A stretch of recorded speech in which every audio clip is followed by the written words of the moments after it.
ಮಲೆ ಮಹದೇಶ್ವರ ಬೆಟ್ಟ. ಮಲೆ ಮಹದೇಶ್ವರ ಬೆಟ್ಟ ದಕ್ಷಿಣ ಕರ್ನಾಟಕದ ಚಾಮರಾಜನಗರ ಜಿಲ್ಲೆಯ ಹನ್ನೂರು ತಾಲೂಕಿನಲ್ಲಿರುವ ಒಂದು ಯಾತ್ರಾ ಸ್ಥಳವಾಗಿದೆ. ಇದು ಮೈಸೂರಿನಿಂದ ಸುಮಾರು 150 ಕಿಲೋಮೀಟರ್ ಮತ್ತು ಬೆಂಗಳೂರಿನಿಂದ 210 ಕಿಲೋಮೀಟರ್ ದೂರದಲ್ಲಿದೆ.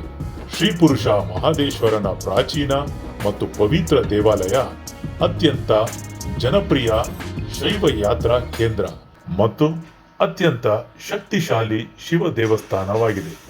ಈ ಕ್ಷೇತ್ರದಲ್ಲಿ ಮದ್ಯಪಾನ, ಮಾಂಸಾಹಾರ, ಪ್ರಾಣಿ ಬಲಿ, ಅನೈತಿಕ ಚಟುವಟಿಕೆಗಳಿಗೆ ನಿಷೇಧಪಡಿಸಲಾಗಿದೆ.